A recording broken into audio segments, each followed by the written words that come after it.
हजरत इब्राहीम अलैहिस्सलाम अल्लाह के वो अजीम नबी थे जिन्होंने एक ऐसे मुआशरे में आंख खोली जहां हर तरफ पत्थर सत्य थी। लोग पत्थर के बने हुए बतों को अपना खुदा मानते थे, मगर हजरत इब्राहीम ने कम ही में सच को पहचान लिया और ऐलान किया कि इबादत के लायक सिर्फ एक अल्लाह है। उन्होंने अपनी कौम को बार बार समझाया, मगर जब कोई न माना तो अल्लाह के हुक्म से बतों को तोड़ दिया। अजर में उन्हें आग में डाल दिया गया, मगर अल्लाह ने आग को ठंडा और सलामती वाला बना दिया। इस वाक़े ने यह साबित कर दिया कि जब अल्लाह पर मुकम्मल भरोसा करता है, अल्लाह सबकी हिफाजत खुद करता है। कई साल गुजर गए। हजरत इब्राहीम बढ़ापे को पहुंच चुके थे, मगर औलाद की नियमत से महरूम थे। उन्होंने दिल की गहराई से अल्लाह से दुआ की, कहा है निकावर फरमान बरदार औलाद अता फरमाए। अल्लाह ने इनकी दुआ कबूल फरमाया और उन्हें हजरत इस्माइल अलैहिस्सलाम अता हुए। यह बेटा हजरत इब्राहीम के लिए आंखों के ठनक था, मगर अल्लाह की मोहब्बत हर मोहब्बत से बढ़कर थी। कुछ अरसे बाद अल्लाह के हुक्म से हजरत इब्राहीम ने अपनी अहली हजरत हाजिरा और नन इस्माइल को एक वीरान वादी में छोड़ दिया, जहां ना पानी था ना निशान। हजरत हाजिरा ने जब पूछा कि क्या यह अल्लाह का हुक्म है, तो हजरत इब्राहीम ने हाँ कहा। तब हजरत हाजिरा ने सब्र से जवाब दिया कि फिर अल्लाह हमें कभी जाया नहीं करेगा।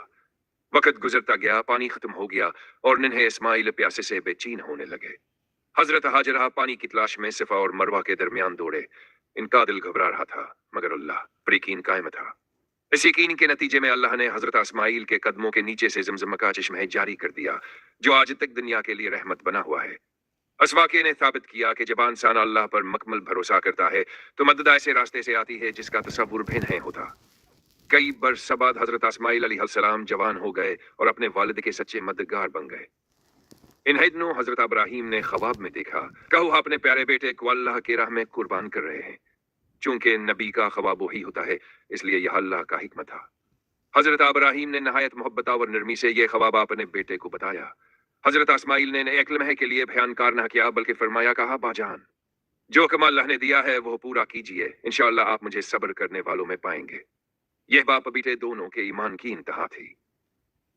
जब कुर्बानी का वक्त आया तो शैतान ने बाप, माँ और बेटे के दिल में वसूसे डालने की कोशिश की, मगर तीनों ने अल्लाह के हुक्म को मुकद्दम रखा और शैतान को कंकरियां मारकर दूर कर दिया।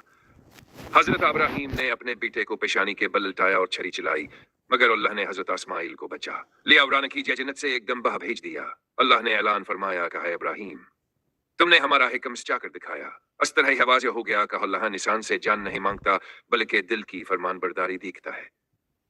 यही अजीम वाक़या ईद उल अज़हा की बुनियाद बना।